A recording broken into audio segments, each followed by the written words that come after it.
ओम नमः शिवाय। श्रावण महात्म्यम 5वां अध्याय। ईश्वर बोले, हे सनत कुमार, करोड़ पार्थिव लिंगों के महात्म्यम तथा पुण्य का वर्णन नहीं किया जा सकता। जब मात्र एक लिंग का महात्म्यम नहीं किया जा सकता तो फिर करोड़ लिंगों के विषय में कहना ही क्या। मनुष्य को चाहिए कि करोड़ लिंग निर्माण असमर्थता में 1 लाख लिंग बनाए या 1000 लिंग या 100 लिंग ही बनाए। यहाँ तक कि एक लिंग बनाने से भी मेरी सन्निधि मिल जाती है। षडाक्षर मंत्र में से 16 उपचारों के द्वारा भक्तिपूर्ण मन से भगवान शिव की पूजा करनी चाहिए। ग्रह यज्ञ के साथ उद्यापन करना चाहिए। उसके बाद होम करना चाहिए और ब्राह्मणों को भोजन कराना चाहिए। हे सनत कुमार, इस अनुष्ठान को करने वाले की अकाल मृत्यु नहीं होगी। यह व्रत बांझपन को दूर करने वाला, सभी विपत्तियों का नाश करने वाला तथा सभी संपत्तियों की वृद्धि करने वाला है। मृत्यु के पश्चात वह मनुष्य कल्प पर्यंत मेरे समीप कैलाशवास करता है। जो मनुष्य श्रावण मास में पंचामृत से शिवजी का अभिषेक करता है, वह सदा पंचामृत का पालन करने वाला, गोधन से संपन्न, अत्यंत मधुर भाषण करने वाला तथा त्रिपुर के शत्रु भगवान शिव को प्रिय होता है।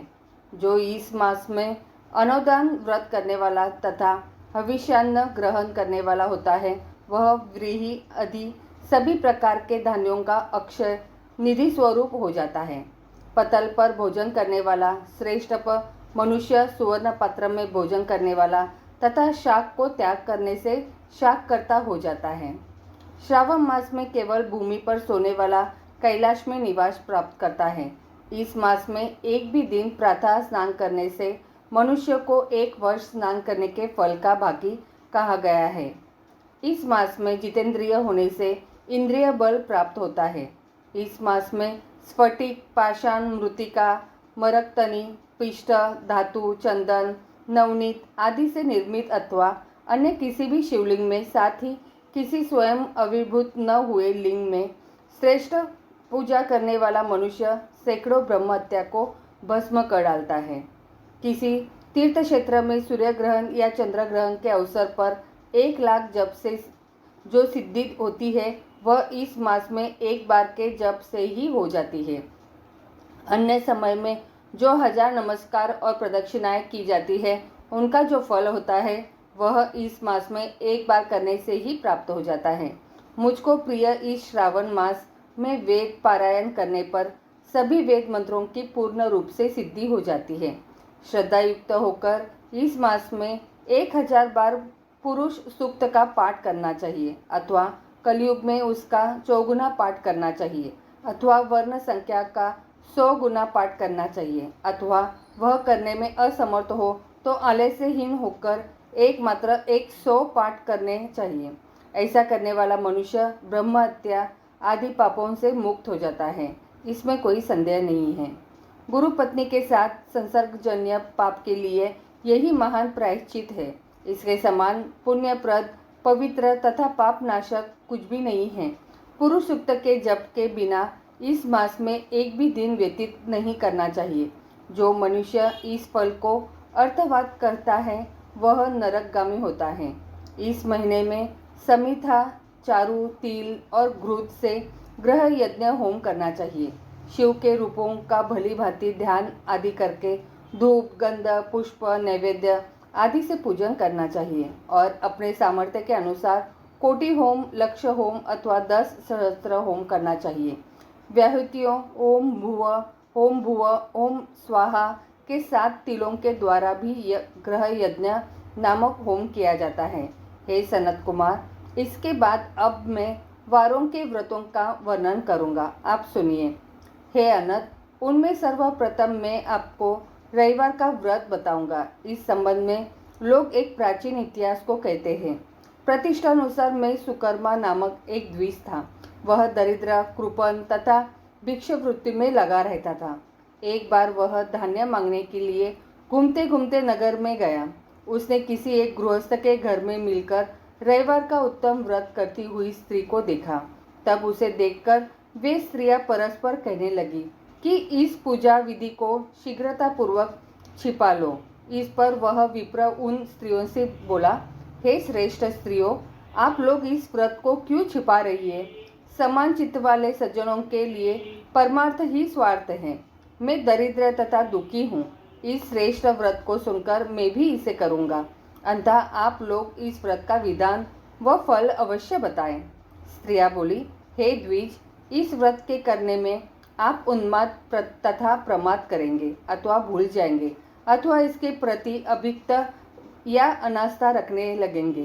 अतः आपको यह व्रत कैसे बताऊं? उनकी यह बात सुनकर उनमें जो एक प्रौढ़ा स्त्री थी वह उस ब्राह्मण से व्रत तथा व्रत की विधि बताने लगी। हे ब्राह्मण, श्रावण मास के शुक्ल पक्ष के प्रथम रविवार को मौन होकर उठ करके शीतल जल से स्नान करें। उसके बाद अपना नित्य कर्म संपन्न करके पान के एक शुभ दल पर रक्त चंदन से सूर्य के समान पूर्ण गोलाकार 12 परिधियों वाला सुंदर मंडल बनाएं। उस मंडल में रक्त चंदन से संध्या सहित सूर्य का पूजन करें। उसके बाद घुटनों के बल भूमि पर झुककर 12 मंडलों पर अलग अलग रक्त चंदन तथा जपा कुसुम से मिश्रित अर्घ्य श्रद्धा भक्ति पूर्वक सूर्य को विधिवत प्रदान करें और लाल अक्षत, जपा कुसुम तथा अन्य उपचारों से पूजन करें। उसके बाद मिश्री से युक्त नारिकेल के बीज का नैवेद्य अर्पित करके आदित्य मंत्रों से सूर्य की स्तुति करें और श्रेष्ठ द्वादश मंत्रों से 12 नमस्कार तथा प्रदक्षिणा करें। उसके बाद 6 तंतुओं से बनाए गए सूत्र में 6 ग्रंथियां बनाकर देवेश सूर्य को अर्पण करके उसे अपने गले में बांधे और पुनः 12 फलों से युक्त वायन ब्राह्मण को प्रदान करें। इस व्रत की विधि को किसी के सामने नहीं सुनाना चाहिए। हे विप्र, इस विधि से व्रत के किए जाने पर धनहीन व्यक्ति धन प्राप्त करता है, पुत्रहीन पुत्र प्राप्त करता है, कौड़ी कोढ़ से मुक्त हो जाता है, बंधन में पड़ा व्यक्ति बंधन से छूट जाता है, रोगी व्यक्ति रोग से मुक्त हो जाता है। हे विपेंद्र, अधिक कहने से क्या प्रयोजन? साधक जिस जिस अभिष्ट की कामना करता है वह इस व्रत के प्रभाव से उसे मिल जाता है। इस प्रकार श्रावण के 4 रविवारों को और कभी कभी 5 रविवारों में इस व्रत को करना चाहिए। इसके बाद व्रत की संपूर्णता के लिए उद्यापन करना चाहिए। हे विपेंद्र, आप भी इसी प्रकार करें। इससे आपकी सभी कामनाओं की सिद्धि हो जाएगी। उसके बाद उन पतिव्रताओं को नमस्कार करके वह ब्राह्मण अपने घर आ गया। उसने जैसा सुना था उसी विधि से उस संपूर्ण व्रत को किया और अपनी दोनों पुत्रियों को भी वह विधि सुनाई। उस व्रत के सुनाने मात्र से शिवजी के दर्शन से तथा उनके पूजन के प्रभाव से वे कन्याएं देवांगनाओं के सदृश हो गई। उसी समय उस ब्राह्मण के घर में लक्ष्मी ने प्रवेश किया और वह अनेक उपायों तथा निमित्तों से धनवान हो गया। किसी दिन उस नगर के राजा ने ब्राह्मण के घर से होकर राजमार्ग से जाते समय खिड़की में खड़ी उन दोनों सुंदरों तथा अनुपमेय कन्याओं को देख लिया। तीनों लोकों में कमल, चंद्रमा आदि जो भी सुंदर वस्तुएं हैं उन्हें वे दोनों कन्याएं अपने शरीर के अवयवों से तिरस्कृत कर रही है। उन्हें देखकर राजा मोहित हो गए और क्षण भर के लिए वहीं खड़े हो गए। ब्राह्मण को शीघ्र बुलाकर उन्होंने दोनों कन्याओं को मांग लिया। तब उस ब्राह्मण ने भी हर्षित होकर दोनों कन्याएं राजा को प्रदान कर दी। उस राजा को पति रूप में प्राप्त करके वे कन्याएं भी प्रसन्न हो गई। वे स्वयं इस व्रत को करने लगी और पुत्र पौत्र आदि से संपन्न हो गई।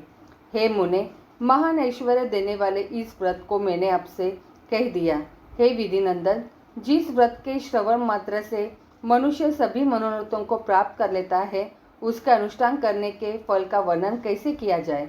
इस प्रकार श्री स्कंद पुराण के अंतर्गत ईश्वर सनत कुमार संवाद में श्रावण मास महात्म्य में प्रकीर्ण नाना व्रत रविवार व्रतादि कथन नामक 5वां अध्याय पूर्ण हुआ। तो बोलो प्रेम से हर हर महादेव।